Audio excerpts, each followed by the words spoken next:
好，现在我们掰开一个看一下内部。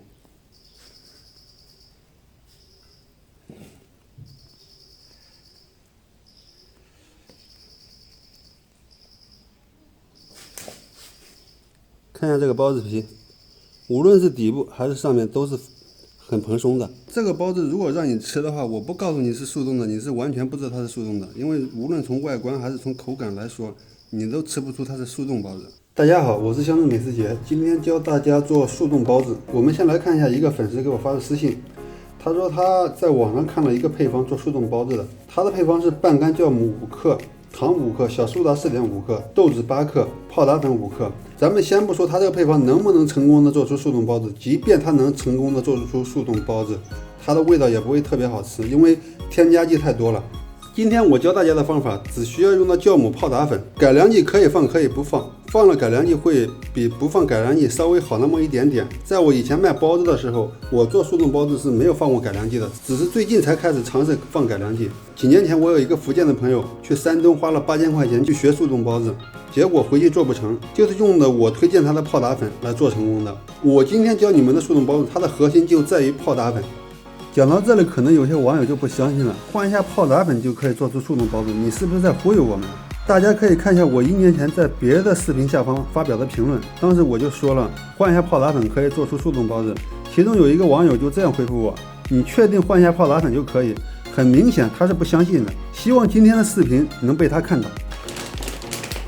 我们先来看一下是什么泡打粉，是这一款的安琪百转 L 型，记住一定要用 L 型。同样包装的它还有一种叫 ZC 型的， ZC 型的是不能用来做速冻包子的，它的重量是5公斤装的，所以我们一般家用肯定是不会买这种泡打粉的，这个一般都是商用才会买到。为什么这一款泡打粉可以做速冻包子？我们来看一下它的背面。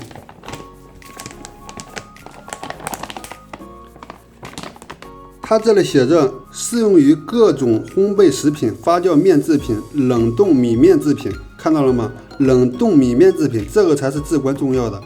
今天我就把我的这个方法和配方全部教给你们。接下来我们就开始，盆里边是加入500克面粉，温水是260克，安琪的高活性干酵母5克的装着，直接一包倒进去。记住这个水，现在的天气我这边是22度，就用温水，凉水其实也可以的，就是常温水。冬天的话要用35度的热水。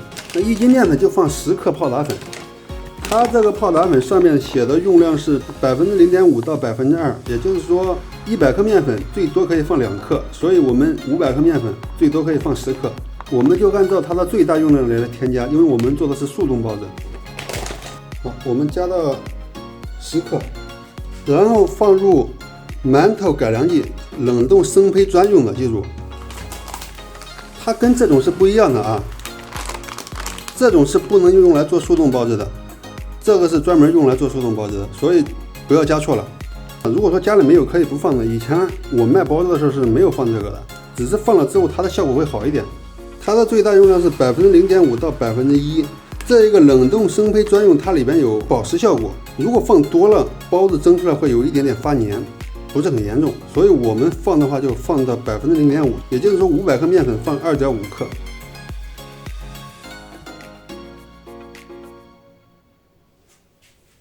速冻馒头改良剂加上泡打粉，这个都是速冻专用的，倒进面粉里边，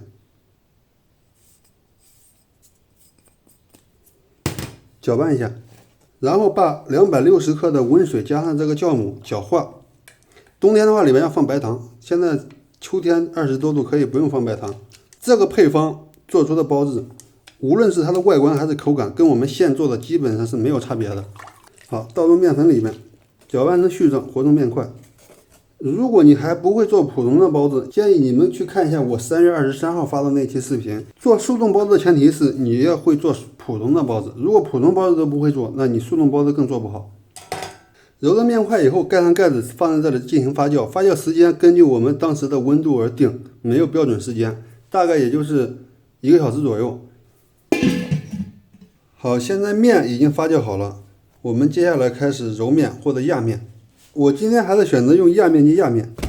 大家也知道，我有一段时间没有拍视频了，所以我这个压面机现在内部是有一点脏的。如果不清理的话，面团上会沾很多黑点和黄点。所以我们的压面机长时间不用的时候，再次使用一定要用一块湿布把里边清理一下，给它搓搓澡。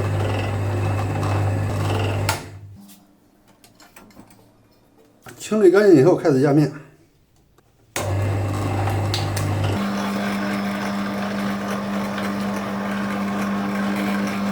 即便是这样，上面也沾了一些黑点，这是第一次，很正常。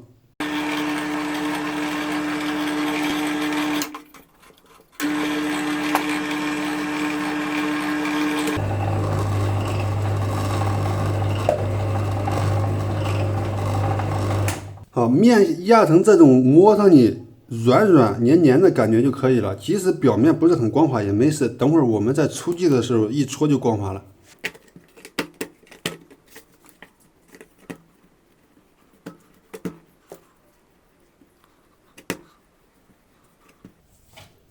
好，现在大家可以看到已经光滑了。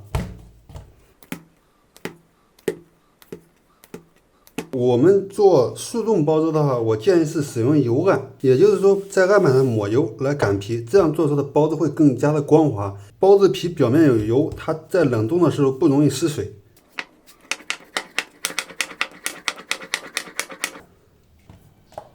擀好皮以后，我们开始包包子。今天这期的视频主题是速冻包子，所以其他的我就不再做过多的描述。你们如果有不懂的、不会的，就去看一下我3月23号发的那期视频。那期视频是教的非常详细的一个完整的商用包子教程。那期视频教的好不好，我在这里就不给你们吹嘘了。我给你们截几个评论，你们看一下。评论你们可以暂停看一下，后边我就继续教你们做包子。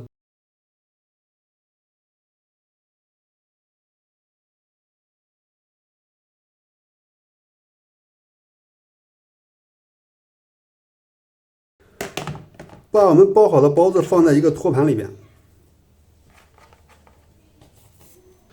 把口要封住啊！肉包子一定要封口。有的人可能会问，用这个方法可不可以做速冻馒头？答案是可以的，但是我不建议做速冻馒头，因为蒸好的馒头再次加热，它的口感跟现蒸的是差不多的。包子因为里面有馅，蒸好以后再加热，包子馅的口感和味道会大打折扣，所以包子更适合做速冻的。这个方法无论你是商用、做食品工厂，或者说是在家庭制作，都是一个不错的方法。我们可以一次性多做一点，放在冰箱里面冻起来，什么时候吃什么时候蒸，只吃新鲜的。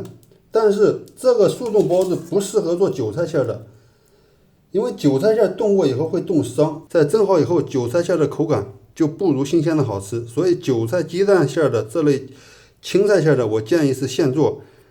像粉条肉末的、肉馅的、干菜的、豆腐的这种是可以做冷冻的。好，现在11个包子已经全部包好了，我们把它盖上保鲜膜进行2次发酵。2次发酵的时间也是根据温度而定，没有标准时间，只要它的体积明显变大就可以了。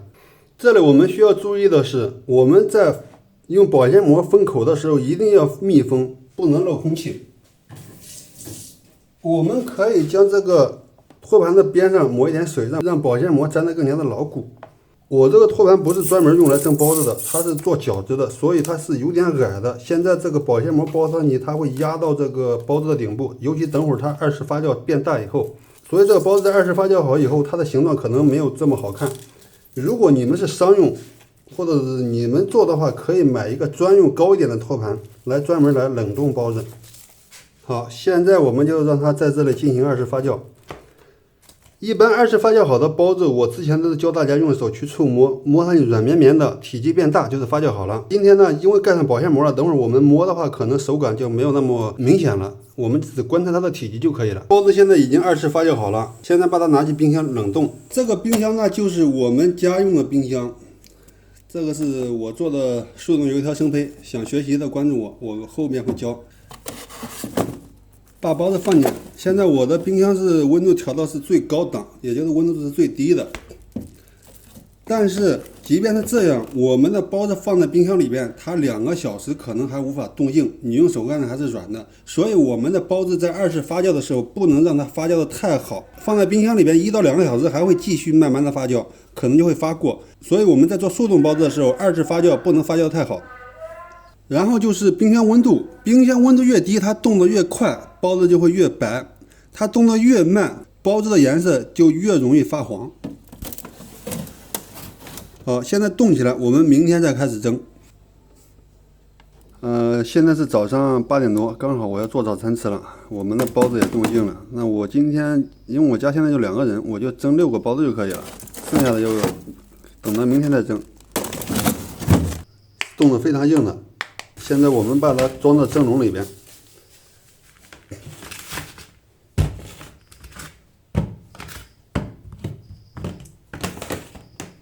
摆好以后，我们直接凉水上锅蒸。好，大家记住这几个包子啊，记住它的形状，证明等会儿我是没有造假的。这是确确实实是我们昨天做的包子，速冻的。看好它的形状跟位置，盖上盖子，现在开火。水开上气以后，我们计时18分钟，因为我们的包子是速冻的。所以用凉水上锅，在水温上升的这个过程，它会给包子一个解冻的过程。因为包子从里到外都是冻硬的，所以我们也要把蒸包子时间延长几分钟。平常我是蒸13到15分钟，今天我就蒸18分钟。记住是水开之后再计时，而不是现在开始计时。现在时间到了，我们关火，打开盖子。全部蒸开花了，从这个蒸开花的程度就可以看出，这个包子它的蓬松度非常的好，无论是底部还是上面都是很蓬松的。这个方法你去培训学校里边花几千块钱学的，可能都未必有这个好吃。今天我不要你1分钱，只要你一个点赞和关注。